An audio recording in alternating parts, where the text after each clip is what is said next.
Hello, everyone. Welcome to StreamHorseTV. We are joined by Dr. Piper Klemm, professor at Clarkson University and publisher of The Plaid Horse, and you won't want to miss what she has to share with us about the myths and truths of the equine industry, where we are, where we're going, where we've been, and how to navigate the best path towards success amidst all of it. Piper has an upcoming summer course on this topic at Clarkson University, and we are delighted to get her insider insight. So Piper, thanks for joining us. Thanks for having me, Natalie.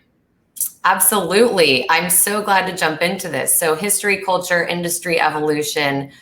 Just give us the, 1,000-foot view of where we've been and kind of from your perspective, horse industry, how it's kind of come through its evolution to what it is now. Our sport's so interesting because in a lot of ways we're so ahead of the curve with men and women competing equally. I've always joked when we have bathroom debates in public that we've always used the same port-o-potties. So we have a lot that kind of puts us ahead. Men and women wear like roughly equal apparel and clothing, and there are a lot of tough people of all genders. And things that apply to other sports right now that are big hot topic things really shouldn't apply to our sport. Trans riders, we should really be welcoming to everyone. And then we also have all of these histories and cultures and customs, which make it really hard to evolve into the future. So a lot of people, don't really know the evolution of the amateur owner divisions. Just like most amateur divisions in other sports, they evolved because the wealthy people didn't want to compete for prizes against the working class people who would spend all day training because the purse or the prize was so much money to them that it was worth it to spend all day, all week training. And so you have a lot of these distinctions and these delineations. You have a lot of wealth required to participate in the sport at a high level. There's a lot of generational participation in the sport through our fox hunting roots and coming along. And so these all kind of make our sport very traditional, very racist, and very sexist. And so kind of coming to terms with both sides of things. We have so many people riding now. We have so many options. We should be really open to everyone. We are a sport where no body type is supreme. We have Olympians like Margie Engel, who's barely 5 feet tall. We have Olympic gold medalists like Chris Kapler, who's probably 6'4", 6'5". We have literally the entire gamut in our sport. There's no edge. It's hard for everyone. It's a fascinating sport. We have horses of all body types, which I think is fascinating too. We have 15 one-hand horses show jumping against, 17, 18-hand. Yeah. And age is also, right? The age span. The age span, we have riders at 18 doing the Olympics. We have riders in their 60s doing the Olympics. Ian Miller, of all sports, has done more Olympics than any other athlete. He's a Canadian Olympic show jumper. So we have this really fascinating dichotomy between being open to everyone and inclusive to everyone, and yet kind of wanting to sew up the top and not letting people permeate that layer. And so I think it's fascinating to learn how our rules are structured around protecting the elite, how our governing bodies formed around horse show managers, and then originally the American Horse Show Association became U.S. Equestrian right now, and how these organizations are really designed at upholding, what they would call tradition and what we would call other things. Well, tell me about that. So the equine governing bodies have morphed along the way, but when you say they're kind of sewed up tightly, who's pushing for change, if anyone, and does it fall on them to instill change? I don't know if they view it as their responsibility that it falls on them. I think one of the hardest things about our sport is that the membership has no say in U.S. Equestrian. We don't vote. We don't participate. We can email and call and write mean things about them on the internet, but that's not a say. I mean, a say is a vote. A say is representation. Mhm. And I don't see people like me represented frequently. You know, you look at committees of like young professionals and all of their parents are professionals and you're like, okay, but that's not really representative of the diverse portfolio we have of people participating in this sport. So I think you have a lot of missing pathways and a lot of missing voices, the way they run their governing bodies. They're very run to uphold the horse shows. The horse show managers have a very outside contribution. All the horse show managers of top shows are male. The judging is, there's a lot more mentoring that goes into men who aspire to do things in the sport. And so then the people coming up for the judging cards and the judging jobs tend to be predominantly men. So our sport's over 90% female. On the hunter jumper side of the licensed judges are 66% female. And then of the top horse shows, Devon, Capital Challenge, and indoors, the judges are 70% male. So we go from this 90+% to 30%. And we just have leaky pipelines all over the place. The governing bodies look like that. The committees look like that. 60 to 70% of the governing body committees at any given time are male. Again, when our sport is 90% female. Does it trickle down to where people are left out? Like, or does everybody kind of get to still participate? Just they're maybe not favored. I think they prevent participation. I mean, I personally have every male that I've interviewed has the first year they've applied for a committee, they've been asked to be on some sort of committee, even if a low-level committee or an ad hoc committee or something. I've been applying to committees for 7 or 8 years and have, by and large, not really been put on any one. And you haven't been afraid to mention this. Yeah, and I interview people, and hundreds of other women have had that same experience. I mean, I've interviewed hundreds of people on this topic, and I think that they don't want to be open to voices. I know so many women who have been on committees who spoke up a little bit too much, and the committee was reformed or they were kicked off the committee. I did get on a committee and the committee was reformed. I was chair of the committee and the committee was reformed without telling me, and I was never notified. I just wasn't included the next time they met. So it's very much backdoor, like handshaking. And I think at the end of the day, this just doesn't serve the horses. Like, acting in the horse show manager's best interest does not serve the horses. Acting in, even the judge's best interest all the time doesn't serve the horses. Like, we need to come back to our roots and what do we expect out of our governing body? And I expect our governing body to advocate on behalf of the horses, and I don't see them doing that. And I think that's what I've been most vocal about. And I think the more grassroots people or lesser people like me who don't really have a voice that should be heard. I mean, I was literally told by a committee member, this was a number of years ago now, at indoors, that I had an opinion on something and I wrote an article about it. And one of the committee members walked up to me at the horse show, who was on a committee, and said to me, direct quote, "Little people like you shouldn't have opinions." Wow. So there's definitely the elitist strain running through everything. But see, if they don't want to hear it, well, let me ask you this. Does it bottom line affect business? Is being exclusive bad for business? 100%. Because when we don't make people of every gender and every race and every sexual orientation and every disability and everything feel included, they also don't feel included to come run their checkbooks. When we're so busy fat shaming people as a community that we can't, we all don't feel welcome, we've all felt too fat to do this sport, then you don't run your credit card at the horse show. And we had a big article on that, and Stephanie Ray Peters was really brave to talk about that.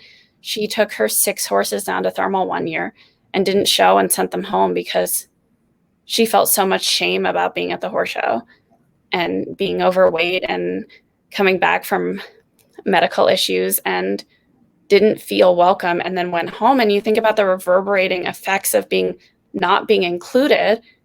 And because she went home, she didn't pay her entry, she didn't pay the breeder, she didn't pay the vets, she didn't pay the grooms, she didn't pay, you think about how far from a business perspective that reverberates out. I mean, that's hundreds of thousands of dollars so quickly when every one person who doesn't feel like they belong in the sport, whether it's because they're Black or Hispanic or have a disability or have Asperger's or perceive themselves to be overweight or trans or anything like that, that economic impact reverberates out to the tack stores, because these people then are not buying helmets, they're not buying jackets, they're not buying books, they're not reading about horses, they're not, you know, having their farriers, they're not anything. And, you know, I talked to a trainer the other day who's trans, who has had clients say, oh, I can't have someone trans riding my horse. And I'm like, what is wrong with us? And then, and this is where I view the governing body's role as to step in and ensure that we all feel welcome for all of our businesses' sakes. Well, that's what I was about to ask you, isn't that kind of a simple step or gesture that's not so difficult? Yes. Given that we kind of evolved as a hobby and as an, you know, outlaw industry, kind of people doing their own thing, we have very little training. The safe sport training was the first and only training implemented for all USEF members. And that's all the training that judges, stewards, officials get right now. I mean, I hope it changes in the future, and I hope people watching this video like think that's such an antiquated thing for me to say when they watch this at some point. But for right now, as of today, that's it. And so every job has, at this point, every workplace has workplace culture and diversity training and safety training and all this stuff. And there's no reason we don't have that. And delegitimizing jobs, and I think this all delegitimizes jobs. Delegitimizing jobs makes people think that there's less career space for them in this industry. And then we have smart people going away and having careers in other industry that might love horses and might love to be part of our community and have careers. And this is part of why I push so hard that we need to hire people as employees. We need to hire people on the books. We need to offer competitive things. I think USEF has done well in starting a health insurance policy so that we have more group options through that. But we need everyone to be a little less of the Lone Ranger. Well, diversity and inclusion is if nothing else, is a box that everyone has to have been checking. And so in reflection from the greater world that we live in, it just seems like it's kind of the moment for following suit. That doesn't mean everyone necessarily has to agree, maybe. But we talked about this on International Women's Day, inclusion, and the fact that, you know, some of the experts and, you know, pioneers we were talking with were saying the bottom line is, you know, girls love horses. The girls are always going to love the horses, and you're not ever going to really stop that. So you can either capitalize on it for your business, or you can, you know, stay in the lane you're in, and everyone will move on. And I guess the question here is interesting because it's like you can't really move on without USCF, right? I mean, some people are trying. I mean, it's kind of interesting out there, but yeah, I think that they are trying. It's if they are going to get enough done quickly enough with the diversity issues. And I think there's a huge standards issues of what did they expect. I think one of the biggest mistakes they make right now is that horse shows hire stewards. So when stewards report on the horse shows, they don't get hired at that horse show again. USEF does not hire the stewards and assign them. The horse shows hire the stewards. Okay, and the horse shows are all run by? The horse shows are all run by people who are looking out for their self-interest. So if that steward reports them or makes drama at their horse show or reports clients that spend a lot of money at their horse show, they just don't hire them again. It's business. I don't blame them for that, but also USEF should get smarter about that. And USEF knows that that's a problem. And the reason that I know that is because the horse shows don't hire the drug testers. USEF hires the drug testers and sends them out. So if they trusted the horse shows, they would have them hire the drug testers too.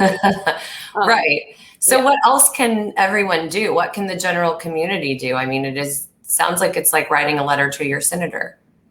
Yeah, but they can keep writing, and they do open them. There's a DEI email address for USEF that I will get you, and you can post with this. If you see anything ever, report it. If you see people being racist, members being racist on social media, licensed officials being racist on social media, report it. I do literally all the time. Some people are investigated. Some people they follow up with. It's not a foolproof plan, but they are open to hearing this stuff now. And I fully encourage everyone to get involved and keep making noise, keep sharing, and keeping part of allowing everyone to see role models for themselves in this sport. When you see, you know, an article about an equestrian that's not like you, that might be a role model for someone you know or a young person, send it to them. I had last year, I had a trainer call me and she said, I have a Black student who's just qualified for pony finals and she's worried that she'll be the only Black kid that's ever done pony finals. I didn't know the answer. She asked me if other Black riders had done pony finals. And I was like, absolutely they have. And I was able to send her all these pictures and some articles. And it was like such a moment for her because she just literally didn't have any role models. She was so worried that no one like her had ever done this. And she wanted the comfort of knowing there were other people like her. And she got to see that. And I think that even just showing people stuff like that, you know, highlighting these riders for their riding accomplishments and how they contribute to the sport. Any others you've seen lately just that have been standout or extraordinary or game-changing? Riders or just moments or, you know, beacons of light that you've seen in kind of change coming about? I think there's so many beacons of light. I think that we have better representation than ever. I would love to see the numbers. Last year when we started questioning people more, USHA had 79 Black members and 44,000 white members.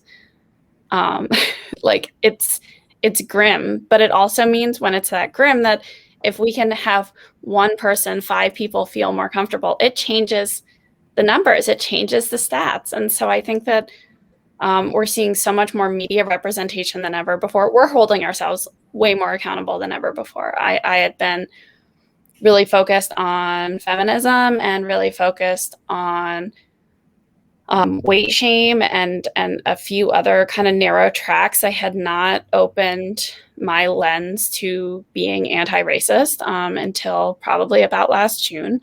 And we have a committee that we go over all the content with. It's been great.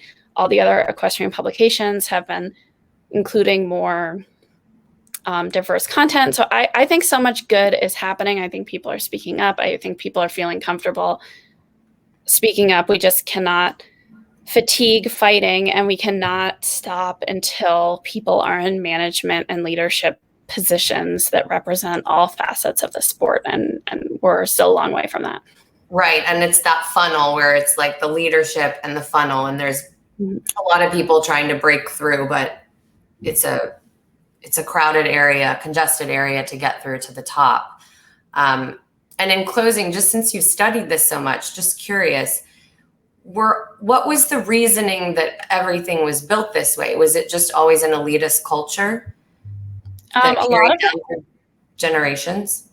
Yeah, a lot of it was an elitist culture and not wanting to let other people in, for a lack of a better term, and making divisions where society could hang out with other members of society without risking, you know, the inclusion of riffraff. And that works to a point, and we're just running out of that. I think we're running out of people lionizing people for having more money than them when they're not making societal contributions. But has the demographic of equestrian world and equestrian industry changed anyway? Has the map changed, and it's almost like the business can't really function that way anymore? And I think that we are all fighting factors that make the map worse right now. We are fighting land prices. Places are more crowded than ever. Horses are less accessible. On the podcast, every week we ask people how they rode for the first time. And like, I rode at a pony ride at a birthday party the first time I ever rode. That's how a lot of people started riding. A lot of people had horses on their street and stopped at the barn, on off the school bus, on their bicycle, something. And these just opportunities aren't available anymore. And I think, in a lot of ways, our culture, the people riding, have become more welcoming and more diverse and more inclusive, but we are like literally fighting geographical and other factors that are making it every day less inclusive. And I think we're trying to hold back this wall right now. And if we don't all work really hard, we're actually on a pathway to get more elitist and more generational and less inclusive to new people, because I don't see a lot of that stuff happening. And is one of the reasons that I wrote the Show Strides books with Rennie Dival, is that I went to my local library like 5 or 6 years ago, and I was in the kids section, and I said, what's the most checked out book in the library? And they had no idea who I was. And they were like, oh, you're going to laugh, but the original Saddle Club book from 1989. Yes, my favorite. Yes. And they're like, it's in such bad shape. It's so beaten up because it's always my favorite. But I was sitting there being like, okay, but like regular publishing houses rarely publish horse books. Like there's just so few places for an average American child to interact a horse at all, like even a stuffed animal horse or a horse book or something like that. And so like, how are we supposed to start the horse bug? Like you said, little girls love horses. I mean, they do, but they do when they see a horse, or when they have access, they want access. Yeah. And so I think the people in our sport are a lot more people like me who want I'm like, welcome. I'm like, come join us. I'm like always putting people on horses to like walk around, that like come visit. We had Patty Colbert say that it's not money. People mostly assume that the barrier to entry in the equestrian world is money, and it's actually accessibility. I agree. And I live in a town with a couple lesson barns, and right now with COVID, they're all completely sold out with wait lists, which is great, but at some level, the people who are on the wait list are never gonna, start unless they have time to come to the barn. We need more community barns. Like I live in a hockey community. We have a community rink that the community pays for, and girls are included there. Girls are welcome. Yep. But like, why can't we have a community barn? Why can't we, have more access like this? And to me, we are fighting an uphill battle, and we all have to stand against the wall and press if we're going to keep our sport inclusive and really have everyone in it. In closing, what do you think the youngest up and coming generation of equestrians feels about this? Like, what have you seen in that generation and all the interviewing and conversations you've had? I think they feel a lot of pressure, and they feel a lot of pressure to not make mistakes and not do things wrong, because they're so under the microscope of social media and live feeds and all of this stuff. And these are very real feelings. But I think really just instilling in them that nobody is watching, and the more they deep dive and the more risks they take and the more they really get off their phones and try, the more they're going to get out of this. And the less that they can really get stuck in the weeds. I think a lot of them are getting stuck in the weeds and getting stuck on their phones and not being present with their horses and being present for the learning and lessons that are coming to them. Wonderful. Well, we so appreciate all your insight. I can't wait to talk about the future generation more with you. We encourage everyone to check out Piper's university courses by going over to theplaidhorse.com/college, correct? Yep, absolutely. Yes. And don't forget to follow us on StreamHorse on Facebook, Instagram, Twitter, and YouTube. Piper, take care, and we hope to see you again soon.